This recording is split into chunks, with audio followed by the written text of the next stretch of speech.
My name is Victoria Monroe, and I am 26 years old. Just a year ago, I believed I was living a fairy tale. I was engaged to Rupert Blackwood, a man who was everything I had ever dreamed of: handsome, wealthy, and devastatingly charming. He had swept into my quiet life as a junior art curator and turned it into a whirlwind of society balls, country estates, and whispered promises of a future I could barely comprehend. There was, of course, a shadow that hung over our happiness: the memory of his first wife, Lillian, who had died in a tragic accident less than a year before we met. Rupert spoke of her with a profound poetic sadness that only made me love him more. I saw it as my duty, my privilege, to help heal his broken heart. But the beautiful diamond engagement ring on my finger began to feel less like a promise and more like a shackle, tying me to a house that wanted me gone, and to a ghost who whispered warnings in the dead of night. I never imagined that my desperate decision to hire a man to hunt for a ghost would instead uncover a nest of vipers, and that the greatest danger I faced wasn't from the dead, but from the very much alive. Before I dive into how a flickering gas lamp and a stolen diary led to a confession of murder in the dead of night, I want to hear from you. Let me know where you're watching from in the comments below, and if you've ever had a gut feeling that something was terribly wrong, even when everyone around you told you that you were just being paranoid, go ahead and hit that like button. For all the new viewers who have found their way here, make sure you subscribe, because you are not going to want to miss how this story ends and the lengths people will go to for the sake of greed. Rupert Blackwood was a master of the grand gesture. Our first date was not a simple dinner. It was a private tour of the city museum, after hours, followed by champagne under the stars on its rooftop terrace. He didn't just tell me I was beautiful. He compared my eyes to specific shades of lapis lazuli he'd seen in Renaissance paintings. He made me feel like the only woman in the world, a rare and precious object he had discovered and intended to cherish forever. He told me about Lillian early on, his voice thick with a carefully curated grief. She had been his childhood sweetheart, the lady of Blackwood Manor, a perfect hostess and a lover of lilacs. Her death, a terrible fall from the north balcony during a freak summer squall, had shattered his world. "The house still feels empty without her," he would say, his gaze distant. "I never thought I could let anyone in again, until you." I fell for it all. I was a relatively simple person from a modest background, and his world was intoxicating. When he proposed after only 6 months, beneath a cascade of fireworks he'd arranged just for us, I said yes without a moment's hesitation. I was so blinded by the romance of it all that I failed to see the subtle red flags for what they were. I mistook his possessiveness for protectiveness, his desire to choose my clothes and my friends as a sign of his deep involvement in my life. When he dismissed my own career aspirations with a gentle wave of his hand, saying, "You won't need to worry about that anymore, my love. Your job will be to be my wife," I felt a flicker of unease, but I quickly extinguished it. This was what love was, wasn't it? A grand, all-consuming thing. My real education began the day I moved into Blackwood Manor. The estate was breathtaking, a sprawling Gothic revival mansion of gray stone and ivy-choked towers, set amidst hundreds of acres of ancient woodland. But inside, the air was heavy and cold, even in the height of summer. It was a museum, not a home, and every artifact in it was a tribute to the sainted Lillian. Her portraits lined the halls, her blue eyes seeming to follow me with a cool, appraising stare. Her books, with her elegant signature on the flyleaf, filled the shelves. The entire West Wing, her former domain, was kept exactly as she had left it, a shrine of silk and polished mahogany. Rupert saw this as a beautiful tribute. I saw it as a tomb. The staff, who had served the Blackwood family for generations, were polite but distant. They moved through the halls like ghosts themselves, their loyalty clearly belonging to the manor's previous mistress. The head housekeeper, a severe woman named Mrs. Albright, made her disapproval of me plain from the start. Her lips were a permanent thin line, and she would correct my improper placement of a vase or my unfortunate choice of flowers for the dining room with a quiet, cutting finality. Lady Lillian preferred white roses. She'd informed me, her tone implying that my preference for vibrant peonies was a mortal sin. It was a constant, low-grade psychological warfare. I was an imposter, an usurper, and she would never let me forget it. Rupert, when I tried to mention it, would simply laugh it off. "That's just Albright," he'd say breezily. "She's a creature of habit. She'll warm up to you." She never did. The haunting began subtly, like the turning of a page in an empty room. At first, it was a scent. I'd be walking down the grand staircase and be enveloped by the sweet, cloying fragrance of lilacs, Lillian's favorite flower, even though there wasn't a single lilac bush in bloom on the grounds. Then came the sounds, the faint, melancholic notes of a piano playing a melody I didn't recognize, drifting from the closed-off music room, a soft, sighing whisper that seemed to follow me down the long, shadowed corridors, so faint I could convince myself it was just the wind. I told Rupert, my voice trembling, and he put his arm around me, his touch more patronizing than comforting. "Darling, this is an old house. It groans and sighs and breathes. You're just not used to it. Your imagination is running away with you." But my imagination wasn't responsible for my belongings being moved. A pearl necklace my grandmother had given me vanished from my jewelry box, only to reappear a week later, dangling from the beak of a taxidermy raven in the library. A book I was reading, left on my bedside table, would be found face down on the floor, its spine broken. Rupert blamed my forgetfulness. "You're under a lot of stress. Planning the wedding," he'd say, his voice laced with a condescending concern that made my skin crawl. "Perhaps you're just not remembering where you put things." The terror ramped up slowly, methodically. I started waking up in the middle of the night, freezing cold, to find the heavy velvet curtains in our bedroom wide open, letting the moonlight spill across the floor like a shroud. The music box on Lillian's untouched vanity, a delicate silver thing that played a haunting tune, began to play on its own. I heard it one afternoon, its tinkling notes echoing from the forbidden West Wing. I crept to the door and pressed my ear against it, my heart pounding. The music stopped abruptly. When I gathered the courage to tell Rupert, he sighed with theatrical patience, walked to the West Wing, and tried the music box himself. It was silent. He looked at me with an expression of pity that was worse than any anger. "Victoria, it's broken. The winding mechanism is rusted shut. It hasn't played in years." He was making me feel like I was losing my mind, and a terrifying part of me began to believe him. I felt utterly alone, trapped in this opulent prison, with a man who refused to see my terror, and a presence that was becoming more and more malevolent. The whispers grew clearer. Late one night, as I was drifting off to sleep, a cold breath of air ghosted across my cheek, and a voice, as soft as rustling silk, whispered a single word directly into my ear: "Leave." I shot up in bed, my scream swallowed by the thick, suffocating silence of the room. Rupert was fast asleep beside me, breathing deeply. There was no one there. The windows were closed. I sat there, shaking, until the dawn broke, feeling the first real tendrils of genuine dread curl around my heart. This wasn't just an old house. Something was here, something that hated me.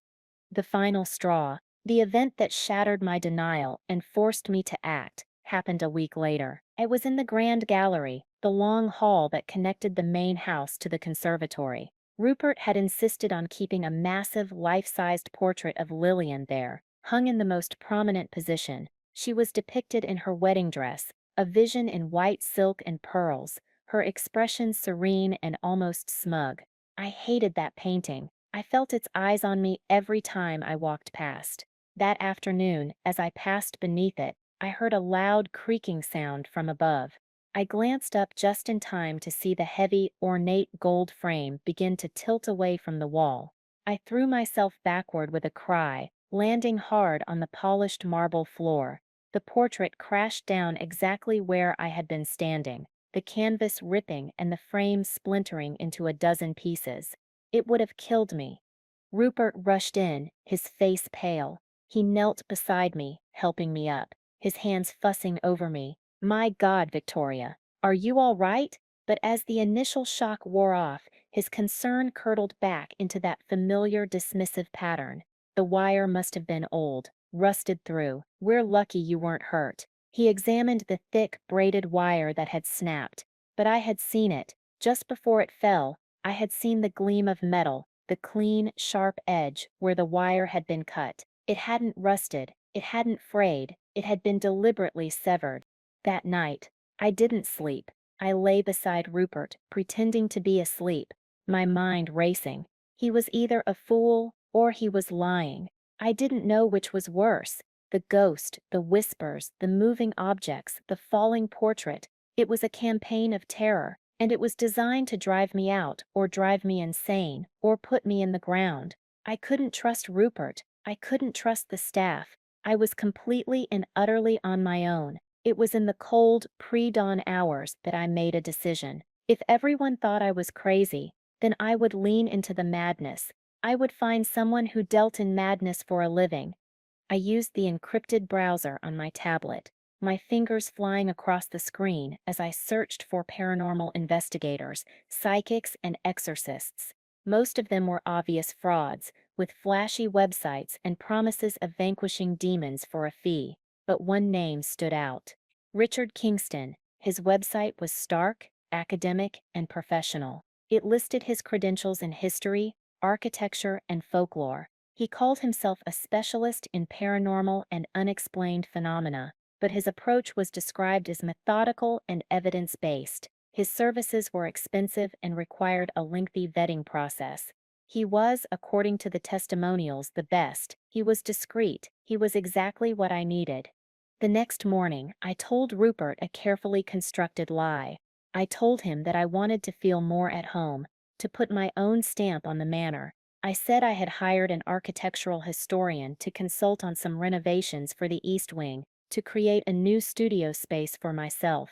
It was a plausible lie, one that appealed to his desire for me to have a hobby. He readily agreed, pleased that I was finally settling in. I transferred a significant portion of my personal savings to a holding account to pay Mr. Kingston's retainer. I didn't care about the money. I was paying for my sanity. I was paying for my life. As I confirmed the payment, a cold resolve settled over me. Game on. Richard Kingston arrived 3 days later on a Tuesday afternoon. I had been expecting someone theatrical, perhaps draped in black with a collection of strange gadgets. The man who stepped out of the unassuming black car was the complete opposite. He was tall and lean, dressed in a simple but well-tailored tweed jacket and gray trousers. He had thoughtful, intelligent eyes the color of a stormy sea, and a calm, quiet demeanor that was immediately reassuring. He carried a worn leather satchel, not a proton pack. His handshake was firm, his smile small but genuine. "Miss Monroe," he said, his voice a pleasant, low baritone. "Richard Kingston, thank you for seeing me." I led him into the morning room, my hands trembling slightly as I poured tea. Mrs. Albright hovered in the doorway, her disapproval radiating from her like a physical force, until I finally dismissed her with a curt nod. I had presented Richard to her and Rupert as Mr. Kingston, the architectural historian. Rupert had already left for business in the city, for which I was profoundly grateful. "Mr. Kingston," I began, my prepared speech dissolving on my tongue. The terror of the past few weeks came rushing back, and I felt my composure crumble. "I haven't been entirely truthful with you, or with my fiancé. You're not here about renovations." He simply watched me, his expression unreadable but not unkind. He didn't interrupt. He just waited. Taking a deep breath, I told him everything. I told him about the lilacs, the whispers, the music box, the disembodied voice in the dark. I told him about my missing necklace and the broken book. I finished with the story of the falling portrait, my voice cracking as I described the glint of the severed wire. I fully expected him to look at me with pity, to suggest a good psychiatrist, just like Rupert had. Instead, he leaned forward slightly, his gaze sharp and focused. "The wire," he said. "Did you keep it?" I was so taken aback by the question that it took me a moment to answer.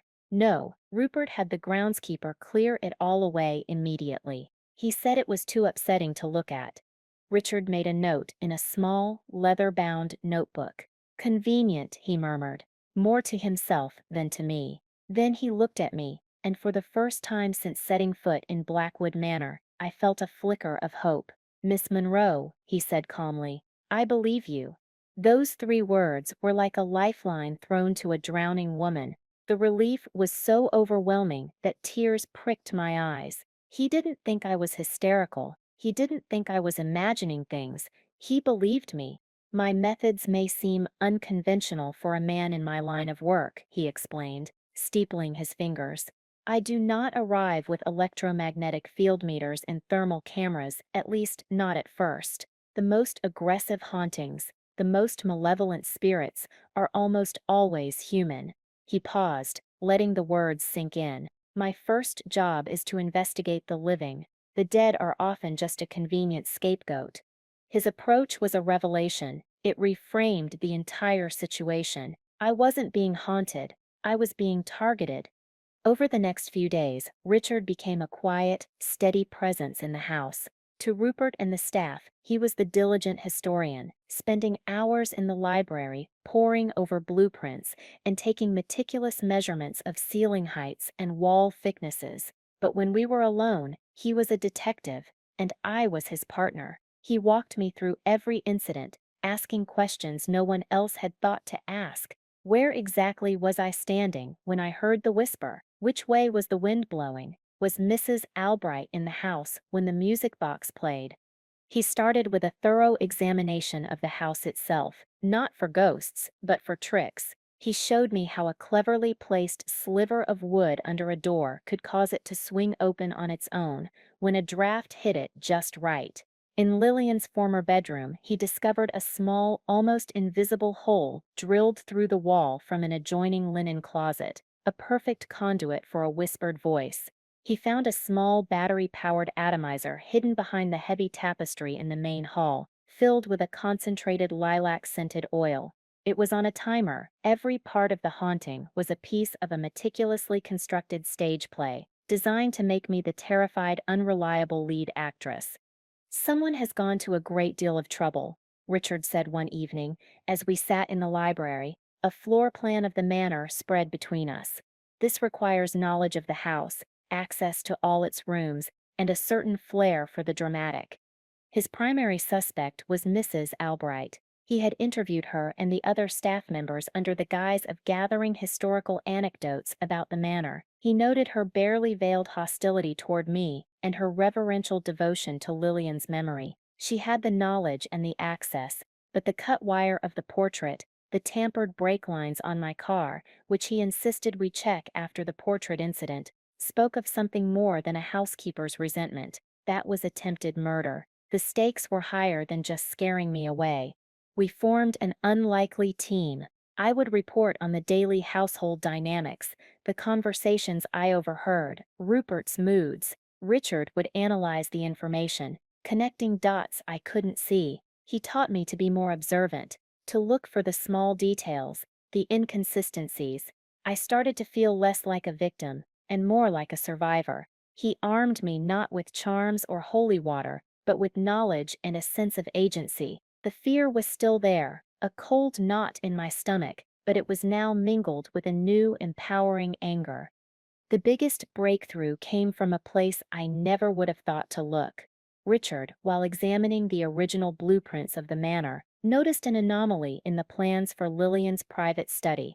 There was a discrepancy in the wall measurements. Tapping along the ornate wood paneling, he detected a hollow sound. Behind a heavy bookshelf, we found it, a small, hidden safe, cunningly concealed within the wall. It wasn't on any of the official plans. It was Lillian's secret. It was an old safe with a complex combination lock. This will take time, Richard said. But whatever is in here, she didn't want anyone to find it. While Richard worked on the safe, I had to contend with a new and growing threat.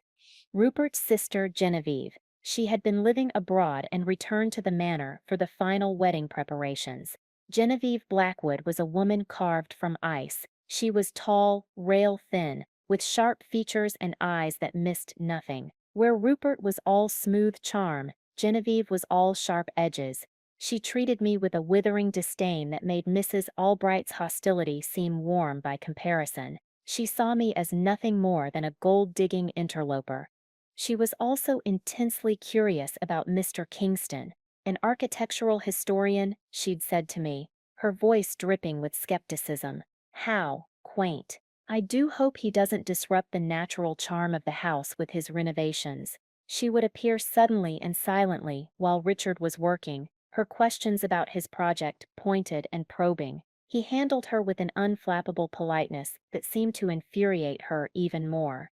"She's watching us," I told Richard one night, our conversation a hushed whisper in the vast, silent library. "She follows you. She asks Rupert questions about you." "Let her watch," Richard said, his focus on the safe's dial. "People who are watching too closely often have something to hide." His words proved prophetic. A few days later, Richard finally managed to crack the safe. It was mostly empty, save for a small leather-bound book and a single key. It was Lillian's diary. We sat together in the library, the doors locked, and read it. The first half was filled with the mundane details of her life, social engagements, garden plans, notes on running the estate, but the tone shifted dramatically in the entries from the last few months of her life. The happy, confident woman was replaced by someone anxious and afraid. She wrote about her growing suspicions regarding the family finances. Rupert, she wrote, had always been careless with money, but Genevieve was the one with the sharp, calculating mind. Lillian, who had a keen eye for numbers herself, began to notice discrepancies in the estate's accounts. Large sums of money were being moved, channeled through a holding company she had never heard of. She started her own quiet investigation. She discovered that Genevieve, with the help of the family's longtime lawyer, a Mr. Hawthorne, had set up a series of shell corporations. They were systematically bleeding the Blackwood estate dry, funneling the money into offshore accounts. Rupert, she believed, was aware of it, but was too weak-willed and intimidated by his sister to stop it. He was benefiting from the wealth, so he chose to look the other way. The diary entries became more frantic. She had found definitive proof, ledgers, bank statements, and hidden them. The key we had found in the safe was for a deposit box in the city. The final entry, dated the day before she died, was chilling. "I have the proof," she wrote, in a shaky, hurried script. "I cannot live like this, married to a man I no longer respect, watching his sister destroy our legacy. I will confront them tomorrow. Rupert will have to choose a side. I pray he chooses the right one." We sat in stunned silence. This was it. This was the motive. Lillian wasn't the victim of a tragic accident. She was about to expose Genevieve and Rupert, and she had been silenced. Richard looked at me, his sea-gray eyes dark with a grim certainty. "They killed her, Victoria, and now they're trying to get rid of you. You're a liability. Once you marry Rupert, you become the new Lady Blackwood. You gain access, you gain power. You might start asking the same questions Lillian did. They can't risk that." Suddenly, the lilac scent, the whispers, the falling portrait, it all snapped into focus. It was a calculated, two-pronged attack. The first goal was to drive me away, to make me seem like an unstable, hysterical woman who couldn't handle the pressures of the house. If that didn't work, if I was too stubborn or too smitten to leave, then the accidents would become more and more lethal, until one of them finally succeeded. The cut brake lines on my car were not a warning, they were a failed attempt. "What do we do?" I whispered, the diary feeling like a lead weight in my hands. "They've shown their hand," Richard said, his voice low and steady. "Now we show them ours." The next morning, the danger became terrifyingly real. I was driving my small convertible, a gift from Rupert, into the local village to pick up some things for the wedding. As I headed down the long, winding drive that led away from the manor, I approached a sharp curve. I pressed my foot on the brake pedal. Nothing happened. I pressed it again, harder this time, pushing it all the way to the floor.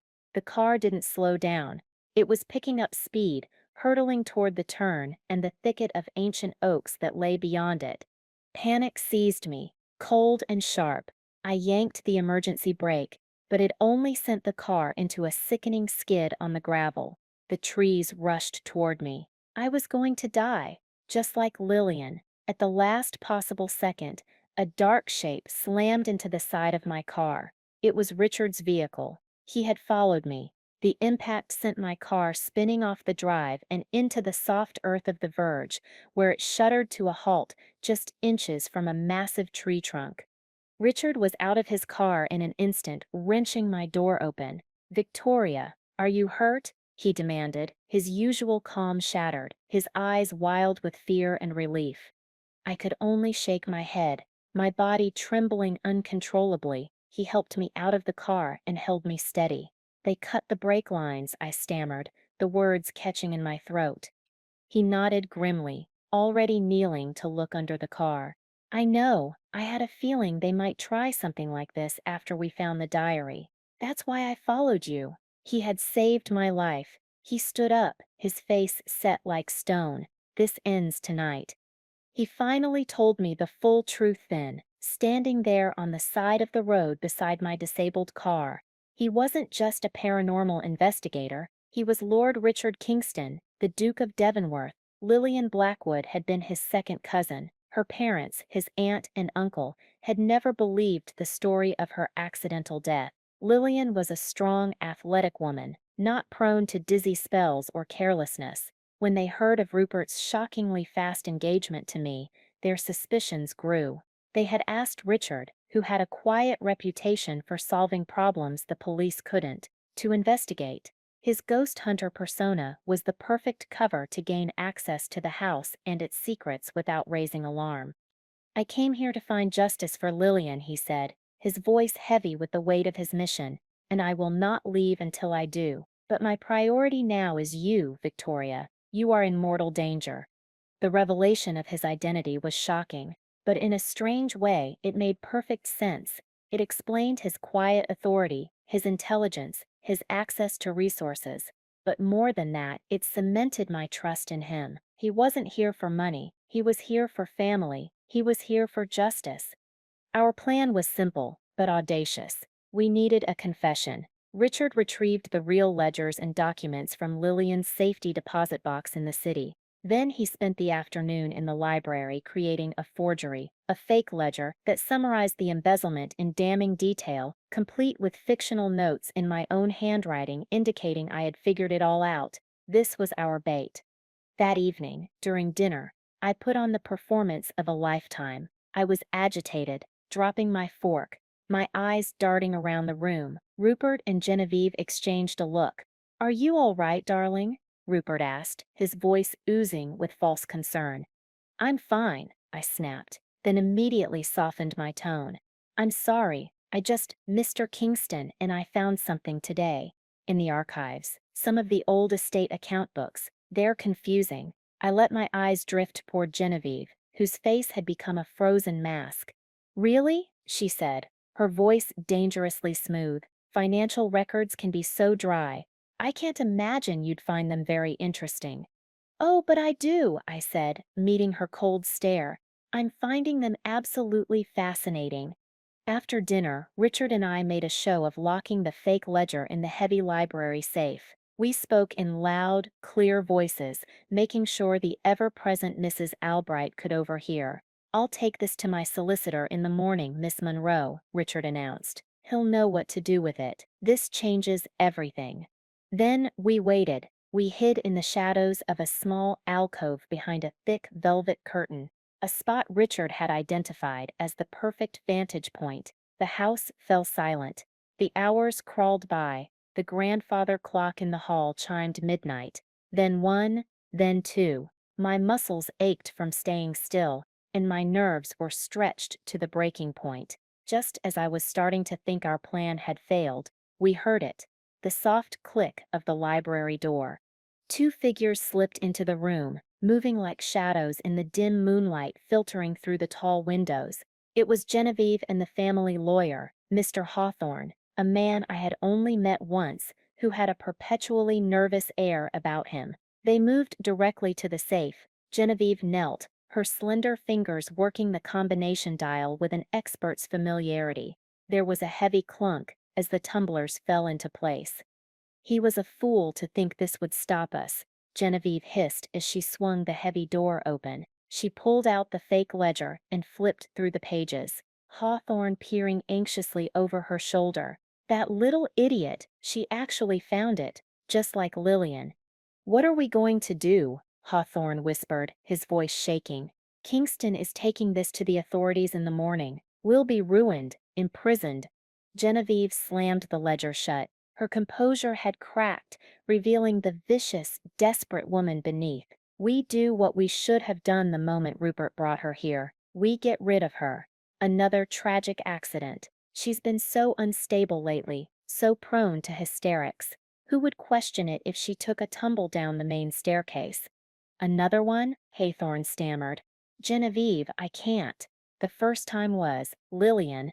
"The first time was necessary," she snarled, her voice a venomous whisper that carried across the silent room. "She was going to expose us, to send us to prison. She gave us no choice. The paralytic was tasteless, untraceable. One moment she was standing on the balcony, giving her righteous speech. The next she just crumpled. The storm was a gift from God. It washed everything away. Rupert was so distraught he never questioned a thing. He believed our story completely." My blood ran cold. It wasn't a fall. It wasn't a push. It was a cold-blooded poisoning. They had paralyzed her and let her fall, helpless to her death. "Albright has been useful," Genevieve continued, her voice regaining its icy control. "Her little ghost show was quite effective. But the car should have worked. Now we have to be more direct. We'll deal with Kingston, too. A simple robbery gone wrong on the road back to the city." She had planned our deaths. She was standing there, calmly plotting to murder two people, as if she were arranging a dinner party. In that moment, the alcove no longer felt like a hiding place. It felt like a cage. That's when Richard chose to act. He stepped out from behind the curtain, his form silhouetted against the moonlight. "I'm afraid your travel plans will have to be canceled, Miss Blackwood," he said, his voice ringing with cold authority in the silent room. Genevieve and Hawthorne spun around, their faces masks of pure shock and horror. "You," Genevieve breathed. "And I believe you've forgotten someone," I said, stepping out beside Richard, my fear eclipsed by a wave of pure, righteous fury. At that exact moment, the library doors burst open. Two uniformed constables, men Richard had secretly arranged to be waiting just outside the grounds, strode into the room. Their presence was so unexpected, so jarring, that for a second no one moved. Hawthorne was the first to break. With a pathetic whimper, he turned and tried to bolt for the French doors leading to the garden, but one of the constables intercepted him with ease. Genevieve, however, was made of harder stuff, cornered and exposed. Her icy facade melted away into pure, feral rage. Her eyes landed on me, burning with a murderous hatred. She was a viper, and I was the one who had cornered her. With a guttural scream, she lunged, not for the door, not for the police, but for me. She snatched a heavy, pointed silver letter opener from the desk as she moved. The moonlight glinted off the sharpened tip. It all happened so fast. I stumbled backward, my hands coming up defensively, but she was too quick. Suddenly, another figure burst into the room, drawn by the commotion. It was Rupert. He stopped dead in the doorway, his eyes wide, taking in the impossible scene. His sister, weapon in hand, lunging at his fiancée. The police, the open safe, the terrified face of his family lawyer. He was frozen, a deer in the headlights of his own ruined life. He just stood there. He didn't move to help me. He didn't call out. He just watched. Richard reacted instantly. He moved between me and Genevieve, grabbing her wrist in an iron grip just as the letter opener sliced through the air where my throat had been a second before. He twisted her arm behind her back, and the weapon clattered to the floor. The second constable moved in, cuffing her hands as she struggled and spat curses, her beautiful face contorted into an ugly snarl of defeat. The entire violent exchange had lasted only seconds. In the ringing silence that followed, all I could see was Rupert's face. He was staring at me, his mouth agape, a pathetic, pleading look in his eyes. He had heard it all. He had heard how his sister had murdered his first wife. He had seen her try to murder his second, and he had done nothing. In that moment, any lingering warmth I had felt for him, any pity, any love, simply evaporated. It turned to ash and blew away. He wasn't a victim of his sister's machinations. He was a coward, a willing accomplice whose silence and weakness had been bought with money and comfort. His greed was just as deadly as her malice. The rest of the night passed in a blur of flashing blue lights and the clipped, professional voices of police officers. Blackwood Manor, once a silent tomb of secrets, was now a hive of activity. Statements were taken, evidence was bagged, and the conspirators were led away. Genevieve was defiant to the end, her head held high. Hawthorne was a sobbing, broken mess. Mrs. Albright, implicated by Genevieve's confession, was also taken into custody, looking shrunken and pathetic, without her rigid housekeeper's uniform. Rupert was questioned for hours. I could hear the murmur of his voice from the drawing room, rising and falling in a desperate, self-serving monologue.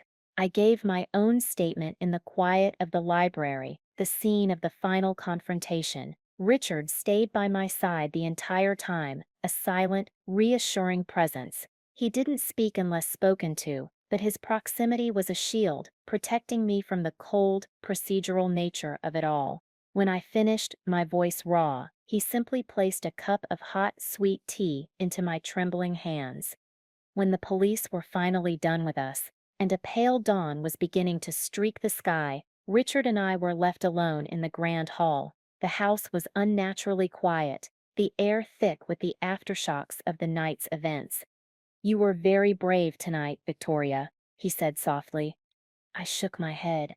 I was terrified. "If you hadn't been there—" "But I was," he said simply, "and you did what you had to do. You faced them." He paused, his gaze serious. "Now you have a choice to make." I knew what he meant. As if on cue, Rupert appeared at the top of the grand staircase. His face was blotchy, his expensive suit rumpled. He looked like a man who had been hollowed out from the inside. He descended the stairs slowly, his eyes fixed on me. "Victoria," he began, his voice a hoarse whisper, "we need to talk." Richard gave a slight, almost imperceptible nod, and discreetly moved toward the far end of the hall, giving us the illusion of privacy. "There's nothing to talk about, Rupert," I said, my voice flat and devoid of the emotion I thought I would feel. There was no anger, no heartbreak, just a profound, empty disappointment. "You don't understand," he pleaded, reaching for my hands. I pulled them away. "Genevieve, she's always been like that. So strong, so persuasive. I didn't know about Lillian, I swear to you. I thought it was an accident. She manipulated me. She lied to me." "Did she lie to you about the money, Rupert?" I asked, my voice dangerously quiet. "Did she manipulate you into spending the fortune she was stealing?" Lillian knew. She wrote it all down. She knew you were weak, that you would let Genevieve do whatever she wanted as long as you could keep living this life. His face crumpled. He had no answer for that.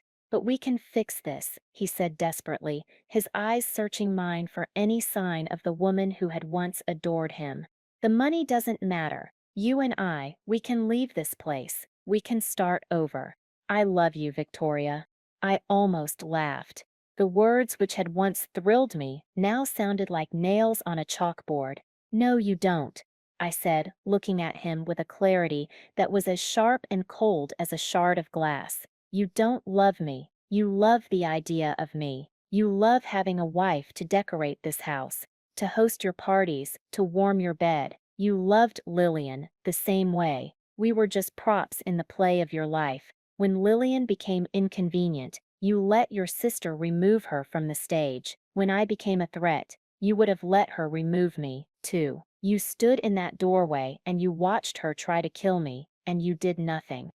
Every word was a nail in the coffin of our relationship. I saw the truth of it land in his eyes. He opened his mouth, then closed it again. There was nothing left to say. I slid the heavy diamond ring from my finger. It felt strangely light. For months, it had been a symbol of a beautiful future. Now it was just a cold, glittering lie. I placed it on the polished surface of a nearby mahogany table. The sound it made in the silent hall was as final as a gunshot. Goodbye, Rupert. I turned my back on him and walked toward the front door where Richard was waiting. I didn't look back. I didn't need to. I could feel Rupert's pathetic, defeated stare on my back, but it no longer had any power over me. As I stepped out of Blackwood Manor and into the clean, crisp air of the new morning, I felt like I was breathing for the first time in months. I was leaving the ghosts behind, both the real and the imagined. I was finally free.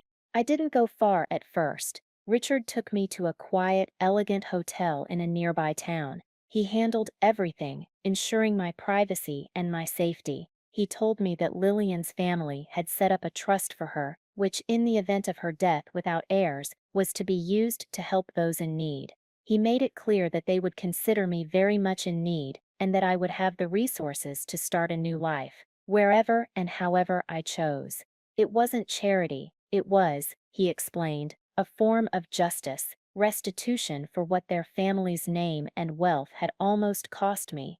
I spent a week in that quiet hotel, sleeping more than I thought possible, eating simple meals, and taking long walks in the nearby parks. I was processing, healing. I felt a strange combination of grief and liberation. I grieved for the woman I had been, the naive, trusting person who could believe in fairy tales. But I celebrated the woman I was becoming, someone stronger, someone who had looked into the abyss and had found the courage to walk away.